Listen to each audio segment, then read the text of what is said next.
नाजरीन, on news के साथ मैं हूं अनीला किरण। खबर शामिल करते हैं कराची से।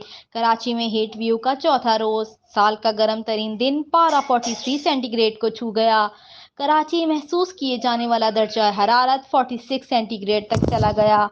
अप्रैल के दौरान शहर का गर्म तरीन दिन 16 अप्रैल 1947 को रिकॉर्ड किया गया था, जब शहर का दर्जा हरारत 44.4 डिग्री सेंटीग्रेड रिकॉर्ड किया गया। कल से शहर में गर्मी की शिद्दत में कमी का इम्कान। महकमा मौसमियात, हवाओं की सिमत तब्दील होने के बाद गर्मी में इजाफा हुआ। महकमा मौसमियात रिपोर्ट करते हैं crime reporter Akhtar Viraj, on news Karachi. Like करें, कमेंट करें, शेयर करें और बेल आइकन को प्रेस करना मत भूलें। देखते रहिए ऑन न्यूज़।